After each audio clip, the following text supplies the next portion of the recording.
So starting with Brian on Bears versus Rams. What are your predictions? I cannot believe that they gave this a Sunday night matchup. I honestly cannot fathom as a Bears fan the fact that I'm about to watch Andy freaking Dalton on Sunday Night Football in week 1 of the season. Like, it's going to be ugly. It's going to be bad. I'm not looking forward to this matchup, AJ. Not going to lie. As much as I want to be, hopelessly optimistic about my Bears on a season-long standpoint, week 1, zero optimism whatsoever. Do you think they made this matchup in expectation of Justin Fields starting? Not necessarily. Main reason for it, I think, is more about Matthew Stafford. I think Stafford being on the Rams now and playing against a Bears team that he's played twice a year for the last, 15 or 13 years of his career, probably plays more into it than the anticipation that hopefully Justin Fields is the week 1 starter. You also got to take into effect that the Rams are likely going to be the favorite out of the NFC to go to the Super Bowl, aside from a handful of other teams like the Bucs and the Packers, most notably. But I think this is more about how good the Rams are going to be and how much people want to watch the Rams in prime time than it is about the Bears maybe starting Justin Fields after the draft. While it would be much more fun to watch Justin Fields against Matthew Stafford, I think it's more, being able to see Aaron Donald with 3 sacks. It's going to be more about Matthew Stafford throwing for 400 yards on Sunday night and things like that than it is about, the Bears. I'm going to tell you this. Every time I hear the name Matthew Stafford, I get so hyped now because we can finally see Matt Stafford be unleashed and on a winning team that's going to be unbelievably great. I love the fact that Matthew Stafford's always had weapons. I mean, the man had Calvin Johnson for the majority of his career. It's not like he's never had anyone to throw to, but he's never had an offensive system that let him do what, and pardon my language for your less than, let him do whatever the hell F he wanted to do. He now has a head coach in Sean McVay who is going to create plays and schemes on offense that is going to make Matthew Stafford look like the Hall of Famer that we all know he probably is, but it's going to be like prime Ben Roethlisberger mixed with just every bit of Phillip Rivers you ever wanted, just throwing the ball everywhere. Yeah. So I think Matthew Stafford I'll say this right now, I think Matthew Stafford's a dark horse MVP candidate this year. He's a light horse, if you ask me. That's fair. The Vegas odds say slightly different, but I think in terms of if you're looking for someone to put on MVP that's not named Rodgers or Mahomes, I think that Matthew Stafford might be, the guy to go for. Yeah, and me and Oscar talked about this in the last episode. The NFL likes stories. Oh, they love stories. This is a story that's an MVP story. Yes. But yeah, I'm excited to see Matt Stafford play. In terms of the overall matchup, I got a feeling it's going to be a beatdown. It's going to be 3 touchdown difference, honestly. If you're a gambling person, you're betting Rams minus 7.5, and you're probably not thinking twice about it. If I was one of those people who bet against my own team, I would be doing that, but I don't, so therefore I will not have a bet on this game. However, you just look at the pure matchups, and from defensive line to offensive line is the biggest mismatch you could possibly have. And then you look at the Rams wide receivers against the Bears secondary, and it's the second biggest mismatch you could possibly have. There is no position battle or matchup on the field where the Bears have the advantage.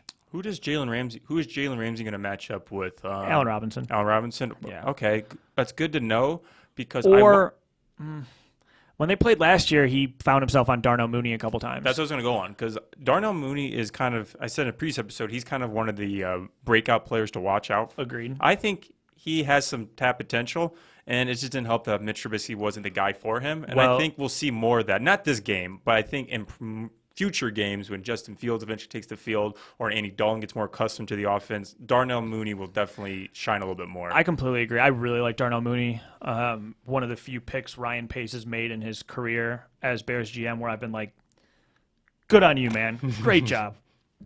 But again, I mean, if you think back on the Bears-Rams game last year, very famously, and it made, was Twitter fodder for a while, wherein Darnell Mooney deked Jalen Ramsey out of his shorts on a double move. Jalen Ramsey was running literally the opposite direction. Darnell Mooney just cut upfield, and Mitch Trubisky overthrew him by like 7 yards. So if Jalen Ramsey was on Darnell, who was on Allen Robinson that game? So the thing that they did, and it was Johnson. What's his name? Ty Johnson. Literally was slipping my mind for a second. Their second quarter, who's also crazy good. The thing is like, I don't think Jalen Ramsey's a guy who shadows your number ones. He's the guy who's going to cover DeAndre Hopkins all game. He's the guy who's going to cover Devontae Adams all game. And this is no knock on Allen Robinson. I just don't think the Bears offense uses Allen Robinson in a way that causes a guy like Jalen Ramsey to shadow him across the entire field. So it's not a knock on Robinson and his talent. It's more a knock on the Bears' utilization of Allen Robinson, because a guy like Jalen Ramsey, there's really no point in him taking away Allen Robinson and like 9-yard catches all game, because that's how the Bears use Allen Robinson. They throw quick. It's like he's a possession receiver. That's why he has 110 catches every year. But like the yardage isn't 1,400, 1,500 yards. It's like 1,200 yards. And you could use Jalen Ramsey in better ways than to take away 12-yard in routes all game, or 12-yard out routes and back shoulder fades and things like that. So while I do think Mooney is a little bit more dynamic, and that's why you see Ramsey covering Mooney, I think Jalen Ramsey's you're going to see time on both of them. Okay. So yeah. I don't think Fields will take the field nope, unless Dalton gets hurt. So, unless he does. Unless Dalton gets hurt. Maybe. I think you'll see an appearance in week 2 against the Bengals. You think so? I'm not so high. I think it's going to be closer to week 5. Okay. But I think Nagy has committed himself to Dalton. But if it's disaster after like 4 games and they're like 1-3 or 0-4, I don't think they'll be 0-4. I think they'll beat Cincinnati regardless. But if you find them at like 1-3 by the time they got to play the Raiders, if you find them at 1-4 by the time they got to play the Packers, yeah, it's gonna be real messy. It's gonna be messy, and they're lucky they only have 1 home game in the first 5 weeks, because if they're 1-3 and are playing home games, it's going to be the most boos you ever hear at Soldier Field. It would be so bad. I don't think Fields is coming until week 4 or 5 at the earliest. And one of those are home games, correct? So actually, they're road games. So the Bears go obviously to LA on Sunday. Then they're at home against Cincinnati in week 2. So that's their first home game. Then they go to Cleveland. They go to to Las Vegas. Let's see. Okay, I got Rams, Cincinnati. Cincinnati's at Bears. Yes. Cleveland. Browns at Cleveland, at home against the Lions, and then at Las Vegas, and then back week at 4. home. Then back at home versus the Packers, right? Yeah. That's week 5. Yeah, and then week 6 is at Tampa Bay. Yeah, so if they go 1-3 in their first 4 games, even though 3 of those are road games, I think the change you see comes during the Packers game.